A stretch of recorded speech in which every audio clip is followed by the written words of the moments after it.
Hello everyone, this is Prince Gupta and you are watching career and business support. तो आज का video बहुत ही शानदार होने वाला है। इस वीडियो में हम लोग जानेंगे सीडीएस क्या होता है। सीडीएस यानी कंबाइंड डिफेंस सर्विसेज, और सीडीएस का एग्ज़ाम यूपीएससी द्वारा कंडक्ट किया जाता है और यह इसकी वैकेंसी साल में 2 बार आती है और हर वैकेंसी में लगभग 400 से ज़्यादा सीटें अवेलेबल होती है। And this is arm forces entry, यानी सीडीएस के थ्रू आप भारतीय सेना में एक बड़े अधिकारी बनेंगे। और दोस्तों, मैं यह बता देना चाहता हूँ कि सीडीएस ज्वाइन करने के लिए आपको फिजिकली और मेंटली फिट होना पड़ेगा और इसके साथ साथ केवल अनमैरिड कैंडिडेट ही अप्लाई कर पाएंगे। कुछ स्पेशल केसेस में married candidate can also apply, but generally unmarried candidate he apply कर पाएंगे। मैं इस टॉपिक पे अलग से एक डिटेल वीडियो अपलोड करूँगा। तो CDS entry is basically arm forces entry, और यह एनडीए के जैसी ही एंट्री होती है, but NDA national defence academy 12th level पे इसका एग्ज़ाम होता है और सीडीएस ग्रेजुएशन लेवल पे होता है। तो आइए इस वीडियो को स्टार्ट करते हैं और इस वीडियो में जानेंगे कि सीडीएस एग्ज़ाम क्या होता है, इसके लिए क्या क्वालिफ़िकेशंस चाहिए, एज लिमिट क्या होगी, सीडीएस एग्ज़ाम कितनी बार दे सकते हैं, इसका एग्ज़ाम पैटर्न क्या है, सिलेबस क्या है, सीडीएस में फाइनल सिलेक्शन कैसे होता है, सीडीएस की तैयारी कैसे करें और ऑफिसर बनने के बाद सैलरी कितनी मिलेगी। So let's start the video now. And first of all, CDS exam क्या है।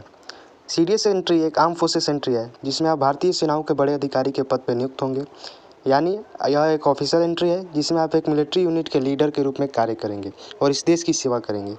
सीडीएस एग्ज़ाम के थ्रू आप तीनों सेनाओं को ज्वाइन कर सकते हैं as an officer. So this is one of the best entry to join military services. अब आइए दूसरे पॉइंट के ऊपर बढ़ते हैं, एंड दैट इज़ इसके लिए क्या क्वालिफिकेशंस चाहिए। फर्स्ट ऑफ ऑल, आपको इसके लिए अप्लाई करने के लिए ग्रेजुएट होना पड़ेगा, यानी आपकी ग्रेजुएशन फाइनल हो चुकी होगी या फिर आप ग्रेजुएशन के फाइनल के लास्ट ईयर में होंगे। So you can apply for CDS exam. But dear candidate, अगर आपका 12th में पीसीएम हो so you can apply for all stream like air force, navy and army. But अगर आपका 12th में पीसीएम नहीं है, यानी फिजिक्स केमिस्ट्री मैथ्स नहीं है, तो आप केवल आर्मी के लिए अप्लाई कर सकते हैं और आप केवल आईएमए और ओटीए को ही ज्वाइन कर पाएंगे। कुछ स्पेशल केसेस में ग्रेजुएशन के साथ साथ इंजीनियरिंग भी होना अनिवार्य है। ग्रेजुएशन के साथ साथ आपके पास इंजीनियरिंग की भी डिग्री होनी चाहिए। सो this is the second point. Now let's move on third point, that is इसके लिए एज लिमिट क्या है। फर्स्ट ऑफ ऑल, मैं आपको यह बता देना चाहता हूँ कि इसका एज लिमिट कैटेगरी वाइज होता है, यानी अलग अलग स्ट्रीम में अलग अलग एज लिमिट। जैसा कि आईएमए इंडियन मिलिट्री एकेडमी को ज्वाइन करने के लिए आपकी एज 19 से लेकर 24 के बीच होनी चाहिए, और आईएनए इंडियन नेवल एकेडमी इसको ज्वाइन करने के लिए आपकी एज 19 से लेकर 22 के बीच होनी चाहिए, और एएफए यानी एयरफोर्स एकेडमी इसको ज्वाइन करने के लिए आपकी एज 20 से लेकर 24 के बीच होनी चाहिए, और एक और ओटीए ऑफिसर्स ट्रेनिंग एकेडमी, और इसको ज्वाइन करने के लिए आपकी एज 19 साल से लेकर 25 के बीच होनी चाहिए। बट दोस्तों, मेन पॉइंट यह है कि यह एज लिमिट ज्वाइनिंग पीरियड के वक्त होनी चाहिए, यानी जब आप सीडीएस को फाइनली ज्वाइन करेंगे तो आपकी एज कैटेगरी में यही एज होनी चाहिए, यानी this age limit is valid at joining time not apply time, यानी फॉर्म अप्लाई करने के वक्त आपकी जो भी एज हो, बट ज्वाइनिंग के वक्त यही एज होना चाहिए। सो this is the third point. Now let's move on fourth point, and that is CDS exam कितनी बार दे सकते हैं।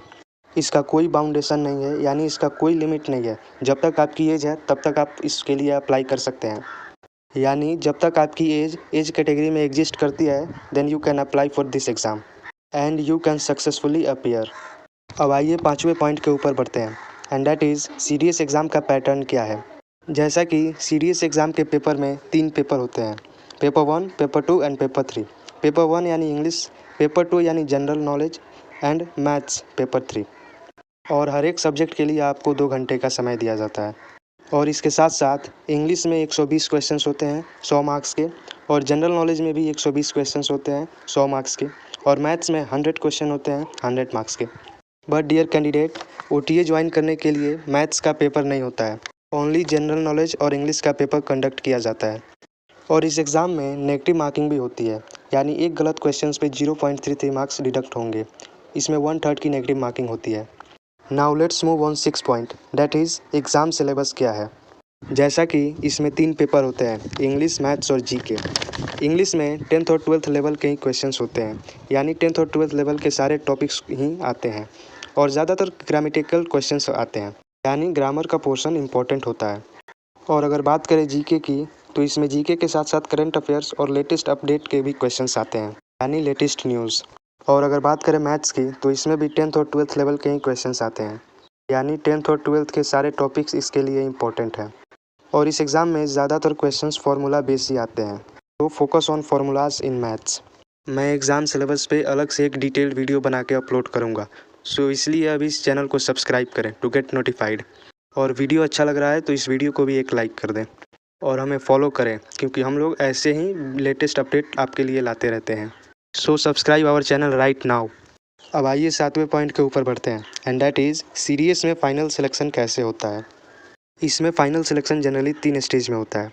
First written exam, second SSB interview and third medical exam. And after final merit list will be published, यानी उसके बाद आप final merit list publish कर दिया जाता है और इसमें अगर आपका नाम आ जाता है then you have joined CDS, यानी आप सीडीएस को ज्वाइन कर चुके हैं और आपका ज्वाइनिंग लेटर जल्द से जल्द आ जाएगा। सो this is the 7th point. अब आइए 8वें पॉइंट के ऊपर बढ़ते हैं, and that is CDS exam की तैयारी कैसे करें।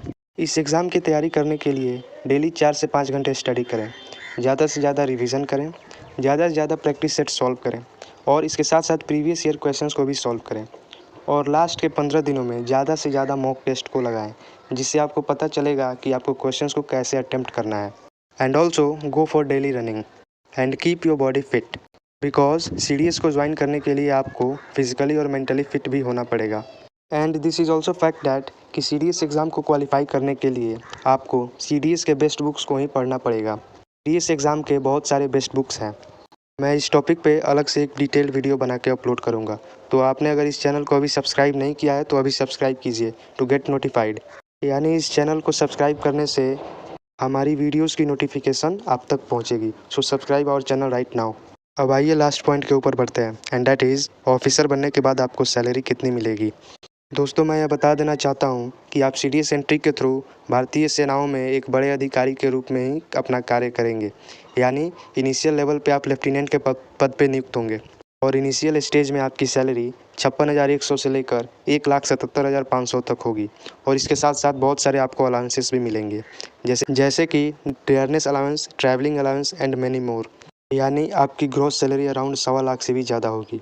और आपको और आपके पूरे परिवार को फ्री मेडिकल चेकअप प्रोवाइड कराई जाएगी और आपको कैंटीन फैसिलिटी भी प्रोवाइड कराई जाएगी गवर्नमेंट ऑफ इंडिया से।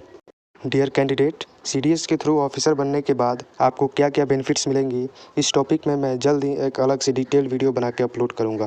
तो please wait and keep watching, and also subscribe our channel and share this video to all defence aspirant. Thank you.